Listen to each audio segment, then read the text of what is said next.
How do you stay calm in relationships when you are triggered? That's the question, isn't it? This is just so damn common. It's not if you get triggered, it's when.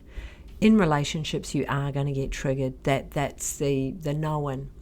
But it's what you do with it. And look, it's really difficult when you can feel all this stuff going on inside. It's like some gremlin is taking you over.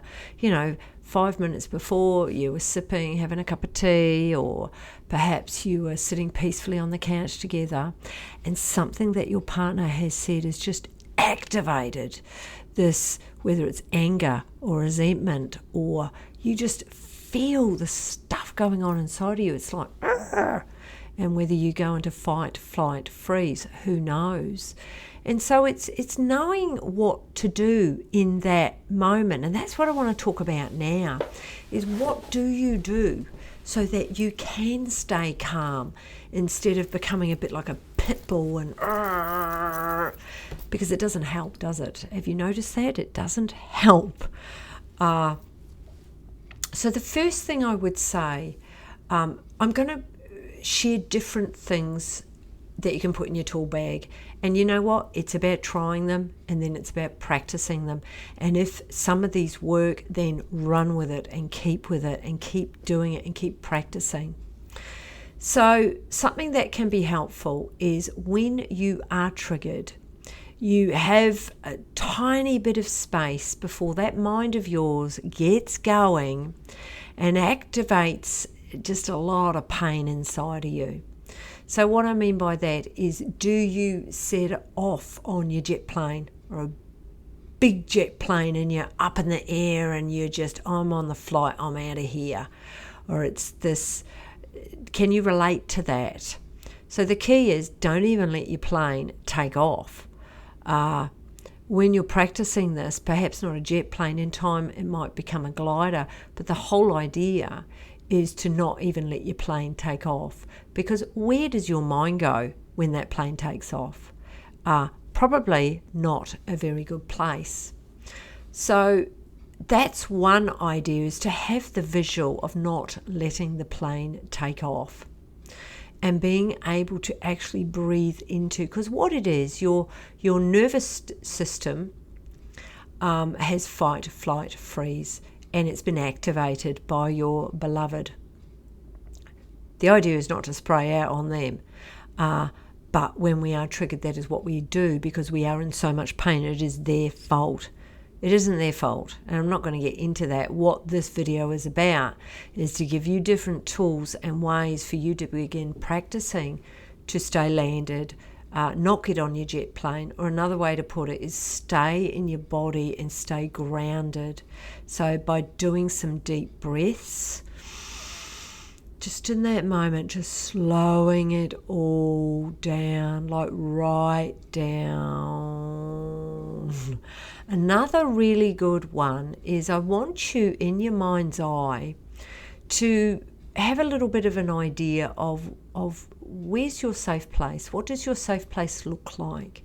Is it a comfortable chair? Is it a particular room in a particular house? Is it out in the bush, in nature?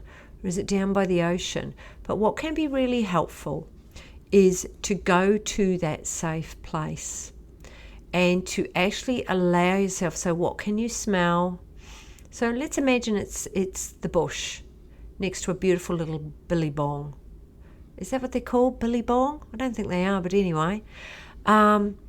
So you're sitting there in your favourite chair, and it can be either made up or it can be real. Whatever works for you, what is the most effective.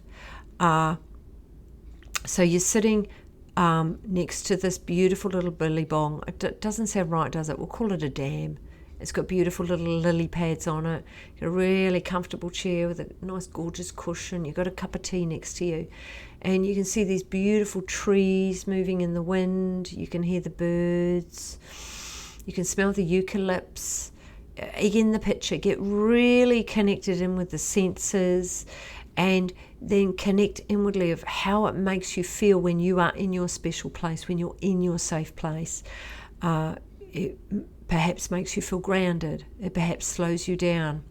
So that moment that you are triggered, if you can't do it in that space, call time out, like just take a moment, go off and get connected into your safe place, special place, and breathe into it. So even just 2 or 3 minute meditation to connect inwardly with that special place will interrupt the nervous system reaction. It will interrupt, if you've got a strong flight and you want to get on that jet plane, it will interrupt it. That is really helpful, but the key is to practice this. Practice. Particularly if you're stressed. If you're stressed at the moment, you're pretty wired. So your partner could activate triggers in you quite easily. Because the key is, once you've come back down to calm, using I statements. So as a couple, you begin unpacking it. You begin talking about it. You know, it could be, say you were... what's an example? A big one I see is how couples stack the dishwasher. That is so common. So your partner may have had a go at how you stacked the dishwasher, and that activated a trigger in you. Probably a trigger where you feel not enough or not good enough, and you might have had that when you were a child. I mean, most of us have. So your partner, going to your partner afterwards and going, hey, I struggled with the way I received how you were giving me feedback on how I did the dishwasher. I was wondering if next time you could perhaps, and it could be their tone, it could be the pace of their tone, it could be how loud they are, it could be how fast they talk to you, it could be the words that they use, do they criticize you? But it's using I statements and giving feedback, but keep it simple.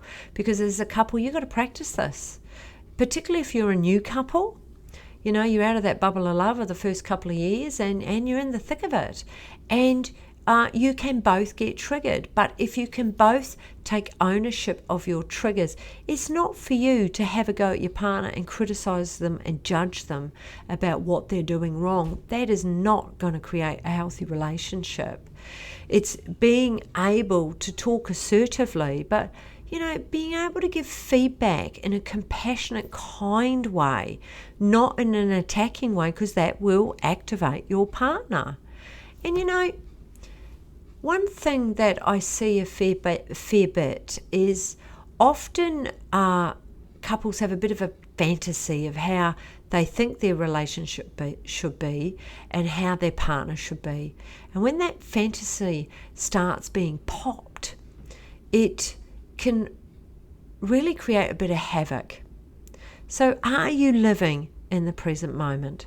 Because my 3-step method, the push and pull method, 3 steps. So it's having awareness of coming right back into the present moment and having awareness of whatever you are feeling. Are you on the jet plane? Well, get into your safe place. You do not want to take flight on that jet plane.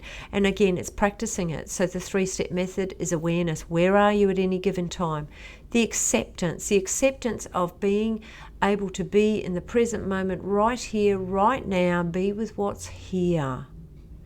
And then the authentic action. Do you perhaps need to have a conversation and communicate what you're feeling without judging, attacking or criticising? Because then that may encourage your partner to also open up. Because to have a calm relationship and how to stay calm, it's not just going to happen. These are skills that you're going to have to practice. So I've given you a couple. I really encourage you to practice. Pop in the where you can, you know, give some feedback. Let other people know how you're going. Let other people know that you know, in the comments that, yeah, I do get triggered and this is what I do. So I've just given a couple of examples, but what do you do when you get triggered, and what has worked and perhaps what hasn't worked? But remember, just keep going, keep showing up, and I will see you next week. See ya.